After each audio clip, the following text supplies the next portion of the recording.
Hello students, next हम discuss करेंगे question number 16। थोड़ा फोकस करना क्वेश्चन पर। लास्ट क्वेश्चन आ चुके हैं हमारे पास। A tank can filled by two inlet pipe से एंड क्यू। तो मैं कहूंगा यहाँ पर part of tank filled by pipe P in 1 minute. 1 minute के अंदर कितना करेगा ये? 1/15 कर देगा। Part and part of tank filled by pipe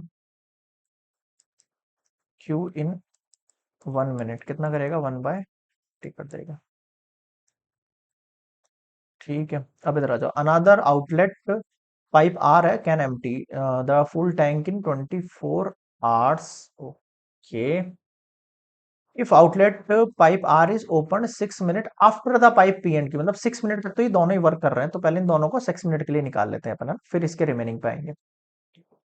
तो part of tank fill by pipe P and Q in 1 minute 1/15 plus 1/20। 5 3 ज़ा 15, 5 4 ज़ा 20 होता है। सेम सेम 5 5 है। 3 4 ज़ा 12, 12 5 ज़ा। बताओ समझ में आया क्या? क्लियर है? 3 और 4 डिफरेंस है आपके पास, तो ये हो जाएगा 4 + 3 हो जाएगा। ये कैसे होगा? 4 यहाँ, 3 यहाँ, सेम सेम 5 नहीं नहीं। ठीक है, ये हो गया आपके पास 7/60। अब मैं आपसे ये कह रहा हूं कि पार्ट ऑफ टैंक जो फिल हो रहा है पी एंड क्यू में 1 मिनट के लिए इतना हो रहा है ना? तो 6 मिनट के लिए कितना होगा? Part of tank fill by pipe P and Q in 6 minute. 6 minute के लिए 7/60 मल्टीप्लाई 6 हो जाएगा। 7/10 वर्क हमने ए और बी से, पी एंड क्यू से कर लिया। अब रिमेनिंग पार्ट पे आओ। आफ्टर 6 मिनट्स जो रिमेनिंग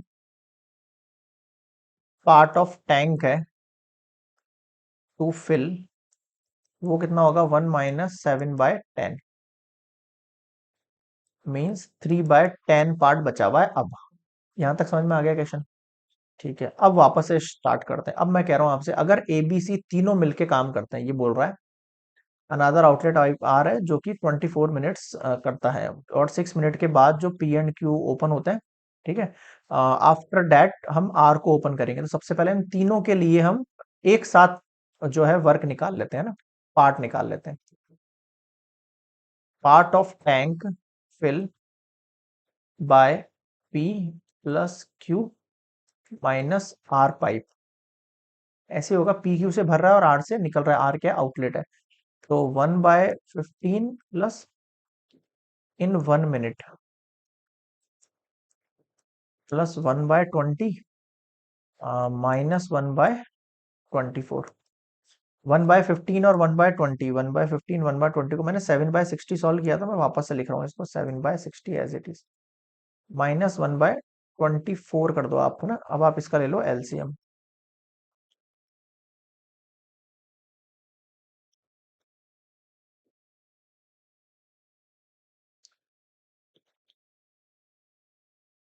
10, 3 5 15, 3 2 6।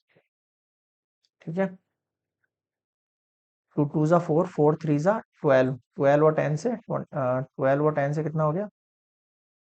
120। 60 से देंगे, 0 से 0, 6 2 ये 14 हो गया। 24 से देंगे 5 टाइम, कितना हो गया? 14 में से 5 गया तो कितना हो गया आपके पास?